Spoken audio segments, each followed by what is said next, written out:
Alors cette année en 2021, Fujifilm nous sort un nouveau grand angle 18 mm f1.4, donc à très grande ouverture. Là, à l'heure à laquelle je tourne cette vidéo, il n'est pas encore sorti, mais j'ai pu mettre la main dessus et on en parle tout de suite.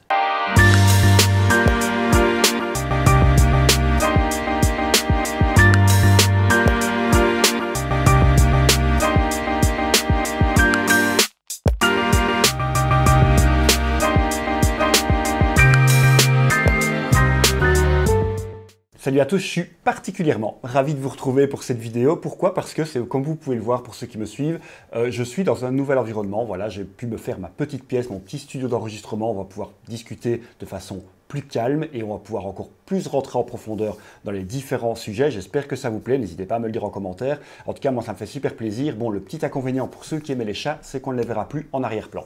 Et pour ceux qui ne me connaissent pas encore, je me présente, je m'appelle Karim, je suis photographe principalement de portraits et de mode et j'expose mon travail sur Instagram, sur le compte EKS Création. Le lien de mon compte Instagram est juste ici en bas de la vidéo. Je vous invite à aller voir ce que je fais, ça me ferait super plaisir. Et si vous aimez la photo, principalement la photo de portrait, la photo de mode, si vous aimez discuter de trucs et astuces de shooting, de techniques photo, et si vous utilisez ou si vous projetez d'utiliser la marque Fujifilm, la marque que j'utilise au quotidien, eh bien pour toutes ces raisons ou pour une de ces raisons, cette chaîne est faite pour vous, donc n'hésitez pas à vous abonner, à activer la petite cloche et à abuser des pouces bleus. J'en ai bien besoin pour le référencement, pour cette petite chaîne. Merci beaucoup à vous. Alors comme je vous le disais en introduction, Fujifilm sort cette année un 18 mm f1.4, donc un grand angle à très grande ouverture, très lumineux. Là, à l'heure à laquelle je tourne cette vidéo, on est mi-mai, il est prévu de sortir dans quelques jours, quelques semaines, mais j'ai eu la chance de l'avoir en test quelques jours pour pouvoir en tout cas déjà me faire une idée de cet objectif. Comme j'aime le préciser sur ce type de vidéo, ce n'est pas un test et là c'est vraiment important de le dire puisque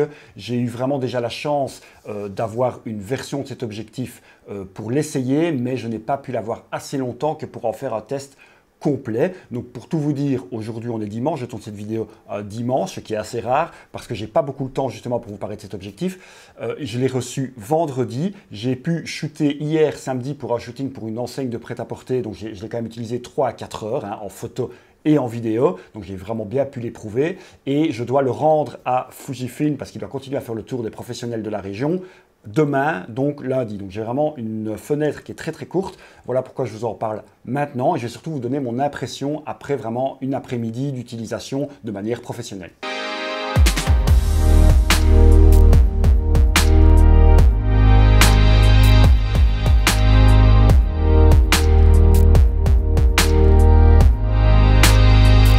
On va d'abord parler évidemment de ses spécificités techniques. Je ne les connais pas par cœur, j'ai évidemment mon anti-sèche sur mon PC. Voilà pourquoi je tourne la tête. Donc c'est un 18 mm f1.4 en très grande ouverture comme je le disais. C'est vrai que chez Fujifilm, généralement, il y a des doublons au niveau des focales. Grande ouverture et la gamme f2. Donc la focale 23 mm chez Fujifilm dans la gamme X existe en f2 et en f1.4, le 35 mm existe en f2 et en f1.4 et dans la gamme grand angle, il y avait le 18 mm, il y a toujours le 18 mm f2 et il y a le 16 mm f1.4, mais là on n'est plus sur la même focale, c'est d'ailleurs ce qui fait la différence entre ces deux objectifs, on va y revenir. Maintenant ça y est, le 18 mm a son cousin de grande ouverture qui est le 18 mm 1.4 qui arrive là dans quelques jours. C'est un objectif qui fait 7,5 cm de haut et qui fait presque 7 cm de large. Il fait 370 grammes. On sent vraiment quand on l'a en main que c'est pas du tout de la mauvaise qualité, ça c'est sûr. On a une super finition et c'est vrai qu'il est relativement assez lourd pour ce type d'objectif. Et c'est un diamètre de filtre de 62 mm. Sa distance de mise au point minimum est de 20 cm. Et alors, il est WR, c'est important. Donc, il est waterproof et ça c'est un peu comme le 16 mm qui existait déjà. Je pense que la plupart des objectifs maintenant chez Fujifilm qui vont sortir seront WR parce que c'est une vraie demande et celui-ci l'est évidemment. Il ne déroge pas à la règle. Voilà ce qui est des caractéristiques techniques sur le papier. Alors déjà au niveau de son ergonomie, il y a des choses qui m'ont plu sur cet objectif. Évidemment on retrouve comme je vous le disais la bague crantée typique des objectifs Fujifilm, sur les objectifs XF bien entendu, mais il y a un petit ajout que je n'avais pas sur mes objectifs ou les objectifs que j'ai pu tester. Peut-être que ça existe sur un ou deux objectifs déjà dans la gamme, mais j'ai l'impression que c'est nouveau. Si ça ne l'est pas, vous pouvez me le dire en commentaire si vous avez déjà des objectifs Fujifilm qui font ça. Mais donc, on a la bague crantée, j'espère qu'on va bien le voir ici, voilà. On a la bague crantée comme d'habitude qui permet de changer de ouverture. Mais alors la nouveauté, Vous voyez, chaque bac renté chez Fujifilm a toujours le mode automatique si on veut pouvoir mettre son ouverture en automatique. Et bien là maintenant, je ne sais pas l'atteindre comme ça, ce qui fait que je ne risque jamais par accident, parce que ça peut arriver, de tomber sur une ouverture en automatique. Il y a un garde-fou, c'est ce petit bouton rouge qui est là. Et quand j'appuie dessus, je débloque le mode automatique et je peux aller alors complètement dessus. Et là, le mode automatique est bloqué. Et je ne sais plus par contre, débrayer alors mon ouverture. Je reste en automatique, là aussi c'est un garde-fou, ce qui évite de passer sur de l'ouverture manuelle par accident, puisque j'ai ce garde-fou. Si je veux repasser en ouverture manuelle, je rappuie sur ce petit bouton rouge et je débloque et je ne sais plus à ce moment-là, c'est bloqué, repasser en automatique. Et ça, c'est une fonction qui est vraiment pas mal, puisque en tout cas, ça m'est déjà arrivé, c'est peut-être anecdotique pour vous, hein, c'est possible, mais moi, ça m'est déjà arrivé en tout cas de passer d'une ouverture manuelle à une ouverture automatique par inadvertance, et je me rends compte après 2-3 photos, ce qui est un peu embêtant. Donc voilà, là, c'est un ajout qui en tout cas a le mérite d'exister. Pour le reste, il est vraiment en finition métal comme d'habitude, il est très bien fini, on sent vraiment qu'on a quelque chose de qualité entre les mains. Alors le mieux maintenant, c'est de regarder ce qu'il donne en image, évidemment. Comme je vous l'ai dit, je suis parti faire un shooting mode pour une après-midi, donc je l'ai utilisé pendant 3 à 4 heures. J'ai pu vraiment l'utiliser de différentes manières, mais j'ai utilisé principalement en pleine ouverture, parce que je voulais justement voir ce qu'il avait dans le ventre en pleine ouverture. Et on va voir justement au niveau de son piqué, on va voir au niveau de sa profondeur de champ, des choses comme ça. On verra aussi son autofocus, hein. J'ai pris des photos en mouvement pour voir un peu ce que ça donnait. Évidemment, encore une fois, ce sont des photos de mode, donc le modèle n'est pas une voiture de course ou un Puma, mais en tout cas, on va déjà voir s'il arrive à accrocher correctement en mouvement et avec un autofocus suivi. Et la dernière chose, j'ai fait aussi quelques vidéos, ça je vous les montrerai et on verra un peu ce qu'il donne. On va regarder donc les différentes photos. Ce sont des photos de Roman. Si vous me suivez sur mon compte Instagram ou sur YouTube, vous savez que c'est un modèle avec lequel je shoot beaucoup. Donc voilà, on retrouve Roman ici.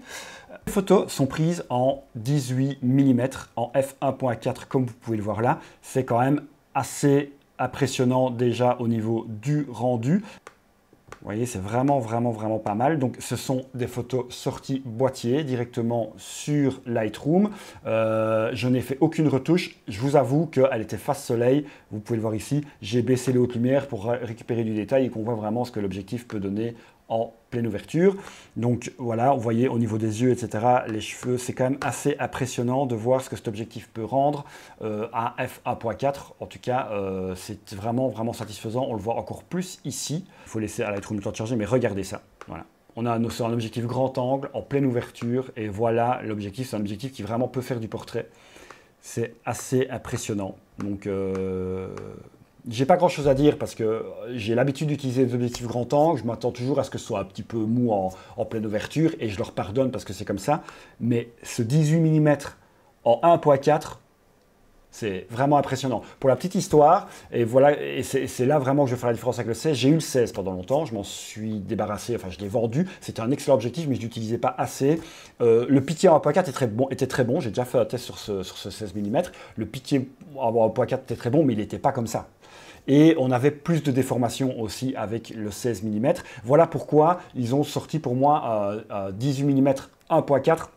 C'est pour avoir un grand angle avec beaucoup moins de distorsion, avec beaucoup moins de déformation. C'est le cas ici, on n'en a pratiquement pas. On en a, hein, c'est du grand angle, hein, mais le 16 mm avait vraiment des lignes de fuite qui étaient quand même assez particulières, qui pouvaient être très jolies en photo, mais au niveau des proportions, ben, on avait parfois quelques petits soucis. Ici, on ne l'a pas du tout. D'ailleurs, le 18 mm, c'est important, n'est pas 16 mm au rabais. Il ne faut pas espérer avoir un grand angle moins cher parce qu'il est moins grand angle que le 16 mm. Il va sortir aux alentours de 1 000 € cet objectif, alors que le 16 mm est maintenant, lui, un petit peu moins cher. Donc, vous pouvez trouver le 16 mm moins cher, mais ce 18 mm a beaucoup moins de déformation. Et alors, j'y retourne ici, mais un de ces piqués, c'est vraiment impressionnant. Ici aussi, hein, regardez, enfin, je suis en pleine ouverture, quoi. Donc là, c'est vraiment très impressionnant. Là-dessus, déjà sur le piqué, c'est du 10 sur 10. C'est pas un test, normalement, je ne devrais pas donner de notes. Je ne l'ai pas utilisé assez longtemps, mais je vous assure que sur une après-midi, toutes mes photos en pleine ouverture sont piquées comme ça, toutes. Donc ça, c'est vraiment impressionnant. Alors au niveau de son autofocus, j'ai fait des photos marchées, légèrement sautées par le modèle, histoire de voir si l'autofocus fonctionnait bien et si le 18 mm réagissait bien, donc couplé évidemment avec le système de détection du X-T4, voir si justement ça accrochait pas mal. Donc c'est généralement là que les autofocus ont plus de mal, hein. Si vous faites marcher votre modèle ou courir de manière latérale, généralement les autofocus suivent très bien. Où ils ont plus de mal, c'est sur les perspectives, donc c'est quand le modèle avance ou recule. Et là, on voit s'il accroche bien. Donc, je suis en rafale en autofocus suivi, en rafale mécanique, hein, je le précise. Et on va voir ici, justement, comment l'autofocus a réagi. Donc, ici, on a le modèle qui avance, qui reste plus ou moins. Là, on voit que c'est, je pense, commence légèrement à être flou. Oui, c'est encore acceptable, mais c'est un peu flou. Et là, je pense qu'il a récupéré. On va attendre que ça charge. Ouais, là, il a récupéré le focus. Vous voyez, donc on a une photo de perdu. Puis ça revient. Là aussi, c'est toujours pas trop mal. Et là, elle va encore avancer un petit peu. Voilà. Donc, l'autofocus est franchement pas mal. On perd un petit peu, hein. On sent quand même qu'on est sur une photo en mouvement, mais c'est franchement pas mal. Là aussi, on va attendre de voir s'il charge. Ça reste net. Ça accroche pas mal. Et là, sur cette nouvelle salve, là, c'est pas mal aussi. Ok. Là, je pense qu'il l'a perdu un petit peu. Et encore, non, ça va. Et ici, là, elle a fait un pas en avant. C'est toujours pas mauvais.